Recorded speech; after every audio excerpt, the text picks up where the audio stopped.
मुंडे साहेब यांच्यावर अंजली दमानिया आणि सुरेश दस यांनी गंभीर आरोप केले तर या संदर्भात नाही आता आहे बघा, सुरेश दसने जे आरोप केलेले आहेत त्यावेळी मी विधानसभेत हजर होतो आणि काल धनंजय मुंडेंनी त्याचं उत्तर दिलं आहे की बा जो आरोपी असेल त्याला तुम्ही फाशी द्या, काय असेल ती शिक्षा करा.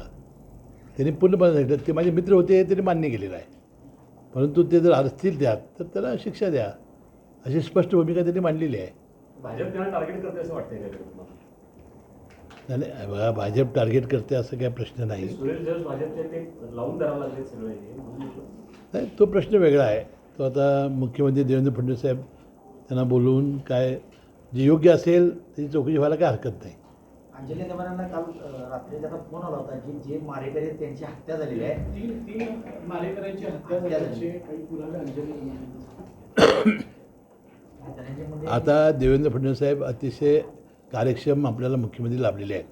ग्रह आता त्यांच्याकडे आहे, ते तात्काळ याचा शोध घेतील आणि याचा पर्दाफाश करतील. दुसरीकडे याच प्रकरणामध्ये पंकजा मुंडे असतील, धनंजय मुंडे असतील यांचा राजीनामा घ्यावा अशी एक मागणी जी आहे ती होताना पाहायला मिळते. कसं पाहता याकडे? नाही, मी अनेक वेळा सांगितलं की आपल्याला जोपर्यंत कोणी दोषी असेल आढळत नाही तोपर्यंत राजीनामा देण्याची काही आवश्यकता नाही. बीडमध्ये महामोर्चा काढण्यात आज आहे वाटतं, मी अजून काही बघितलेलं नाही. एकूणच जर पाहिलं तर साहेब राज्यामध्ये कायदा व सुव्यवस्थेवरती एक प्रश्नचिन्ह निर्माण होते.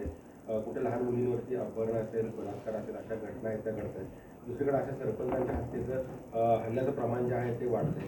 कसं पाहता याकडे? एकूणच राज्याची कायद्याची सुव्यवस्था जी आहे ती ढासळली आहे का? हे देवेंद्र फडणवीस साहेब आता कार्यक्षमपणाने हे काम करतील आणि मला वाटते कायदा सुव्यवस्थेबद्दल जे प्रश्न आता तुम्ही म्हणताय त्याप्रमाणे ते लवकरात लवकर त्याचा कठोर मुकाबला करतील. वैद्यकीय शिक्षण विभागाचा कार्यभार मी पुन्हा स्वीकारल्यानंतर आज शेंडा पार्कमध्ये येऊन वैद्यकीय आपलं महाविद्यालय आहे त्याची पाहणी केली. त्याशिवाय छत्रपती प्रमिलादेवी हॉस्पिटल याच्या दुरुस्तीसाठी जे आपण निधी दिला होता त्याचाही आढावा घेण्याचा मी आज प्रयत्न केलेला आहे. आता CPR हॉस्पिटल ही 1885ची ही जुनी इमारत आहे, हेरिटेज इमारत आहे आणि त्याला फार मोठ्या मर्यादा आलेल्या होत्या आणि त्याचं फार ड्रेनेज तुंबणं, रस्ते खराब झालेले होते, फार मोठी दुरावस्था झाली होती. त्यासाठी आपण 44 कोटीचा निधी मंजूर केलेला होता.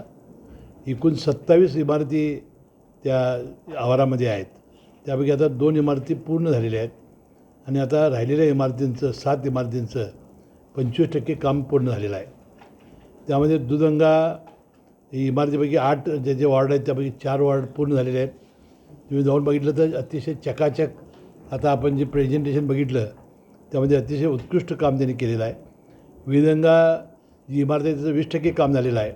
मेंटल इमारतीचं 75%, नर्सिंग हॉस्टेल 50%, बाह्यरुग्ण इमारत 30%, तुळशी इमारतीचं 10% आणि HER इमारतीचं 10%.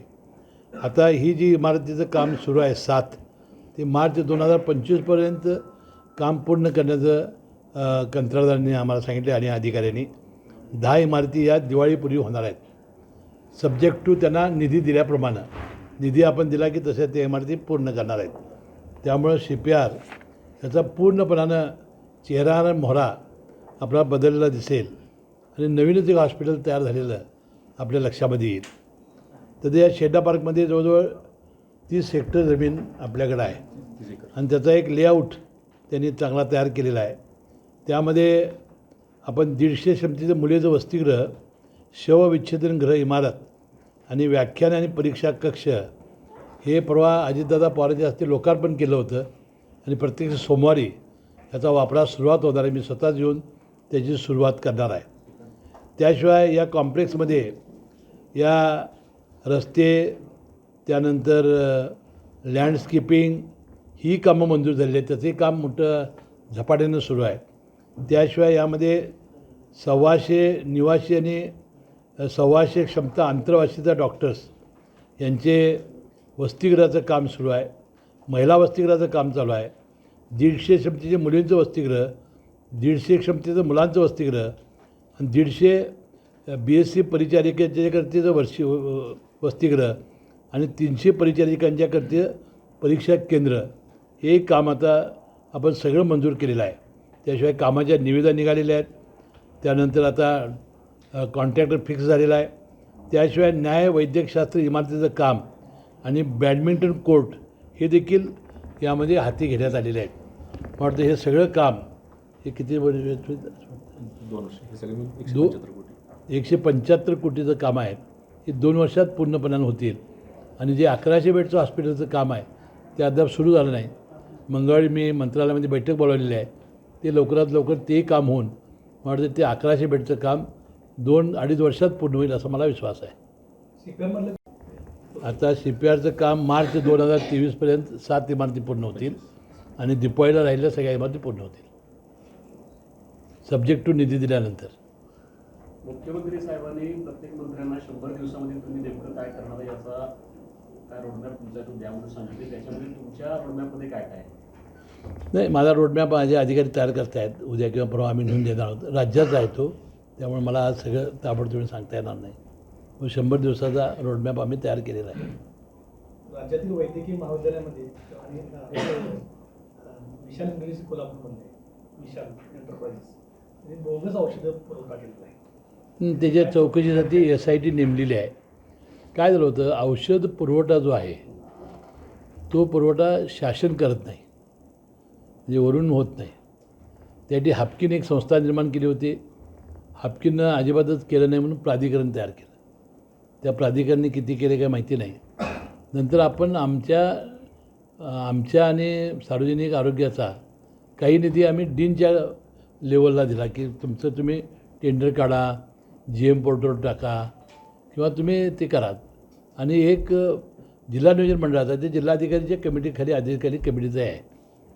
तर या ठिकाणी मला वाटतं कोल्हापूरला झाले नाही सर, आपल्याकडे नाही. अजिथ्रोमायसिन खरेदी झाली ना औषधाची पण जिल्हा परिषदेमध्ये झाले. जिल्हा परिषद माहीत नाही, पण हे 2 औषधे जे होते अजिथ्रोमायसिन आणि अमॉक्सिलिन आपल्याकडे नाही. विशाल एंटरप्राइजेस नाही आपल्याकडे. मी माहिती घेतली होती. तर कोल्हापूरमध्ये काही अशी बनावट औषधाची काही खरेदी त्यांनी केलेली नाही. ही औषधाची जी खरेदी आहे ही पूर्णपणानं सेंट्रलला होत नाही. ते एक प्राधिकरण करतं, हापकीन करत होतं आणि आता डीनला अधिकार आम्ही दिले आहेत आणि जिल्हा नियोजन मंडळाचे अधिकारी जिल्हाधिकारी नाहीत. एकीकडे तुम्ही परंतु याच मेडिकल कॉलेजमधली औषधांची खरेदीची प्रक्रिया ज्याचे पुरावे उघड झाले त्याच्यावर मात्र काय कारवाई होते. फक्त ब्लॅकलिस्टेड करून कॉन्ट्रॅक्टरला सोडलेला आहे. तो कॉन्ट्रॅक्टर ब्लॅकलिस्टेड झाला की दुसरी कंपनी काढतो, त्याच्यातनं खरेदी करतो. ज्या मुलांचं पत्र आहे की आम्ही दर करारपत्रच हे आमचं नाही आहे, बोगस दर करारपत्रकाच्या आधारे 25 कोटीहून अधिक नाही, त्यामध्ये 2 प्रश्न होते. मी ह्याची चौकशी केली होती. एक, कुठल्या कंपनी नावामध्ये ब्लॅकलिस्ट केलेली, न्यूटन काहीतरी त्याचं ब्लॅकलिस्ट केलं होतं. त्याला FDAनं त्याच्यावर केस गाठली होती आणि त्याला अटकही झाली होती. ते आता न्यायप्रविष्ट आहे. म्हणजे जे करायचं होतं शासनाने शेवटचं टोक त्यामध्ये गाठलेलं आहे.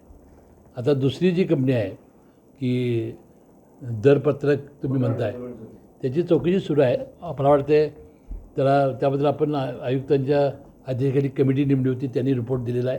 त्याच्यावरही कारवाई होईल. पण थोडंसं याच्यात दिसतंय वरिष्ठ पातळीवरून अधिकाऱ्यांच्याकडनं सुद्धा या सगळ्यांना अभय द्यायचं जर असं दिसतं. अभय नाही, कुठल्या जोपर्यंत मी आहे तोपर्यंत अभय नाही. पर्याय कुठले त्याला उपलब्ध होता का? मी आहे तोपर्यंत अभय नाही. ते कंपनी चेंज करून बदलून पुन्हा केलं जाते. नाही, तो भाग वेगळा आहे. ती जी कंपनी जोपर्यंत बदलली किंवा काय केली हे काय अधिकाऱ्यांच्या लेवलला लक्षात येणार नाही किंवा कुठल्याही पातळीवर लक्षात येणार नाही. आपण ऑर्डर दिलेला माल व्यवस्थित आलेला आहे की नाही, आपल्या नॉर्म प्रमाण आहे की नाही, एवढं बघण्याचं काम यांचं आहे. साहेब खोटं दरपत्र काढून 5 कोटीचा माल ज्यांनी पुरवला त्यांच्यावर गुन्हा दाखल व्हावा तो आता तो होईल की तो आपण करणारच आहोत. आता त्या निवडणुका लागल्या होत्या, तो होणारच, 100% होणार. साहेब ते CVTCचा 23 कोटीचा प्रस्ताव 52 कोटीवर ते नेमकं काय किंवा कुठलं CVTC आपला CPRचा कुठलं? जी इमारत आहे ते ऑलरेडी जुनी इमारत आहे. कुठं केलं आपण? देवरे साहेबाचं नाही, ते बरोबर आहे. त्यात काही असं काही जागा नाही. घेऊन जागा 52 कोटीमध्ये कसलं काम? ती इमारत होऊ शकते नाही, त्याच्यामध्ये कसं माहिती आहे का की 52 कोटी असेल. कशाचं ते CVT देवरे साहेबाचं ते ऑपरेशनचं सर्जिकल नवीन केलं आपण? जुनंच आहे 2000 नाही पण आपण प्रशासकीय मान्यता वगैरे दिली. दिली सर. कामही सुरू झाले. 4 दिवसात कम्प्लीट होऊन जाईल त्यांचं काम. त्याच्यामध्ये अद्ययावत यंत्रसामुग्री फार आहे. ते असं काही नाही की फक्त ते बांधकाम असेल वगैरे. आपल्याला मी सांगेन डिटेल सांगतो त्याचं. पण 52 कोटी सर. 52 कोटी, आहे 52 तेवढं. कोटी. आता एकेका इक्विपमेंटचे अद्ययावत जे आहे ना ते फार किमती आहेत आणि चांगले इन्स्ट्रुमेंट आहेत ते करत असताना जुनी मशिनरी किती दराने आणि पुन्हा देणार आहे याच्यावर साहेब जरा लक्ष द्यायला लागणार. बऱ्याच चर्चा काय काय वेगळ्या ऐकूया लागल्या. आमचं हेच म्हणणं आहे, कोल्हापूरचे आमचे मंत्री असताना आणि एकीकडे एबीपी माझा, उघडा डोळे बघा नीट.